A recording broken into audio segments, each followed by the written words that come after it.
Hi, good morning, Lauren. Good morning. Okay, so my name is Felicia Edwards, and I am the counselor that is assigned to your case.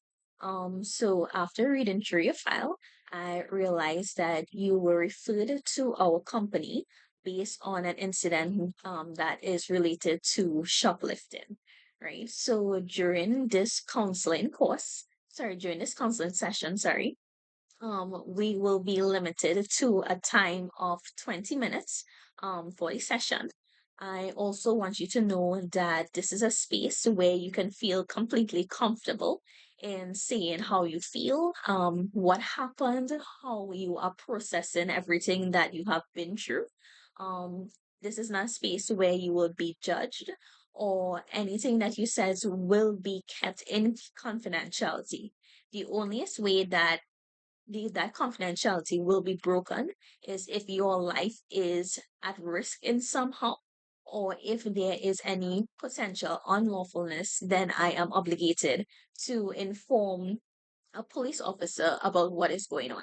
Other than that, this is a space where you can see and you can speak however you'd like to in a respectful tone, of course, and it will remain within these walls. Is that okay with you? Um, yeah, Okay, so to begin with our session, I would like you to just to relate what happened during the incidents of shoplifting. well, yeah, nah. I tired of my mother. Every day I just have to watch over my siblings, and I able with this. So you see, my friends, they go call me out, and we go and hang out. And yeah, I just doing what I had to do because she not doing nothing and sleeping whole day. Okay, so you mentioned that this is a regular occurrence basically with your mom in terms of her not being present in your family. Yeah, I just overwhelmed. I tired because I'm not going to live my youth. I don't understand.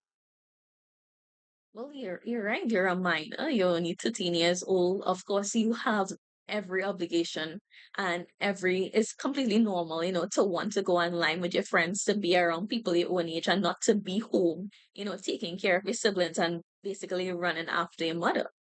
Um, so is this something that has happened for your entire childhood, or is it something that just recently started happening?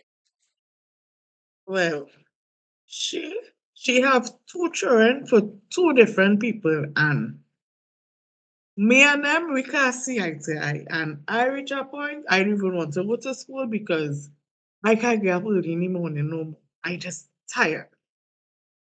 Okay, I hear how stressed out you are. I honestly hear that. And it is something that is stressful, especially at your particular age. So, what are the particular ways that you choose to deal with the overwhelmness that you feel in your home? So I will drink. My friends will carry me out and I will just drink until after 1, 2 in the morning and I will just come in. And does your mom have anything to say about this when she sees you? No, but by my night she working. Mm. So she don't know.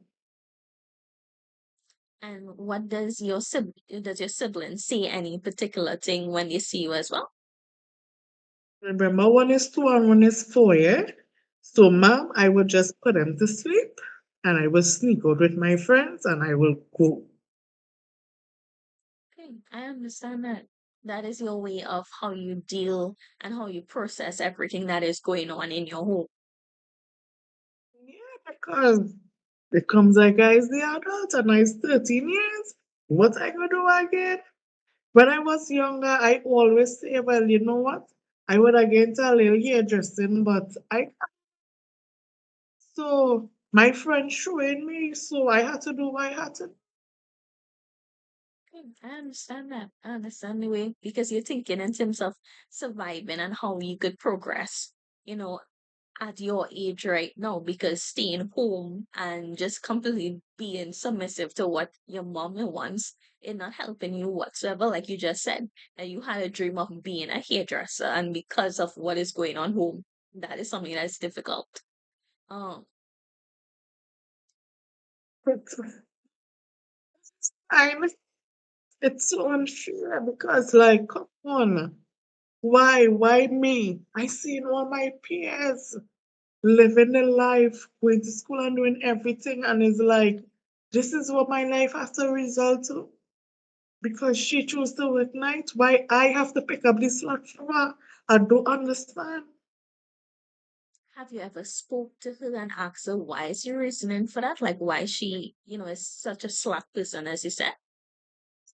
Well, I try, and all she's saying is she's a single mother, and is she alone has to see about me and my brother and my sister. So I, I don't, because she don't listen to me.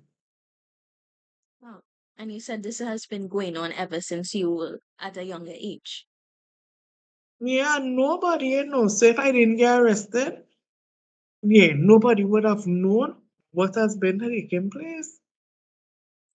And what did she come to see you after you got arrested? Or who was present Like, with you? well, I just feel like she don't care. Well, yeah, she coming because remember she had no help, and I is really she helped to look after the younger ones. Mhm. But it just make me feel like I have nobody to turn to, nobody to vent to. And then when my friends come and they're showing me that love and that compassion, even though it's the wrong things, I would just follow because this showing me the love and my mother not giving me that. I don't know what to do again. Mhm. So it Because sounds I like, don't want my mom to get in trouble. why do you say that? Because if she gets in trouble and they take my mom away, then they will take my brothers, and then I will go in a home, and I don't want to go in a home. So it sounds like even though you're frustrated of your mom's actions, you still deep down somewhere you still care about what happens to her and your siblings. Yeah, because that is my mother. I don't know nobody else. Okay, that is true. That is very true. Your feelings are completely normal, and it makes sense about what you're going through. And then when you mentioned that your friends show you love, what ways do they show you that love and the compassion, like compared to what you're going through right now? When they will call me, they could say, Lauren, come, I have something to drink. And I could drink, I could take a little drink, and yeah, it will be like nice, and I'm going to enjoy myself. And that will take my mind away from everything completely. And that 2 minutes, yeah, I just feel it because I mean, my mom don't talk, she just sleep all day. I understand that. I understand that. And then when it comes to your school life, how does your friends and what you do with them influence your school life? But I don't care about school enough. I miss in class. Every day I just going to school, but when I go to school, I'm sleepy because I have to see about the younger siblings. I'm missing every class I break in because, yeah, I had to drink, I had to lie with my friends. So I understand you have to be present. That is your way of coping and to be there with them. But has the school ever reaching out to you and asked, how come you're not coming to school anymore? Or like what you're doing right now? Well, to be honest, the teacher asked me, but as I say, I don't want my mother to get in trouble, so I lie. And I tell them, yeah, everything good home. But I don't want them to know that we just be home alone. I don't want them to just be drinking. So I just make them feel, yeah, I'm breaking class because I'm just trying to be miserable. But deep down, you're actually just trying to survive and make it through. Yeah, I just want my mother to, spend some time with me. I love my mother. Hmm. And how do you think that do you think that this this relationship with her can even change, like there's potential for that to happen. You go talk to she for me? You feel if you talk to she go change? I think that is something too that both of you guys have to work on, as a mother and a daughter. So how? I don't know. I don't know. She don't show me no love. How to do that? Well, I think firstly, you already expressed that you spoke to her and you told her about your feelings, right? And how you genuinely miss spending time with her. And you also mentioned that the pressure of taking care of your siblings is overwhelming and you can't do anything about that anymore, right? So I think from there, the next step definitely is to just see from her perspective. And well, I should ask you, from her perspective, do you think that she is someone who is genuinely trying, to improve the relationship, or like, she's not doing things on purpose, like generally? To me, I just feeling I just saying she want to just put food for me. Once we have things to eat in the house, Mm, yeah. Basically, that is what she trying to do because I come like crazy parent, but I don't know. I don't know what to say again. Yeah, go tell on she though. no, no, everything that we mentioned will stay within these walls. That is a guarantee for that. You don't have to worry about that. What we have to set ground rules for now is improving your relationship with your mom. Because from what I've heard, that is the foundation to why you shoplift, why you're not going to school, and why you're constantly drinking. Do you agree with this? I don't know. I just don't want my mother get in trouble, as I say. I don't know, but if we could work and try to get a relationship, I Mm-hmm. willing, but I don't know if she will listen. Nah? I don't know. In later down in our counseling journey, if you're comfortable with it, we can bring her in and speak to her. Let both of you guys sit down together and vent your feelings ever since from when you were a child. And you can tell her about, the trauma that you experienced, and let her see more of who you are and more of how her actions affected you. Is that something that you will be interested in later on? Won't you right outside? I know. She right outside, mommy bring me. You Mm. ma call she?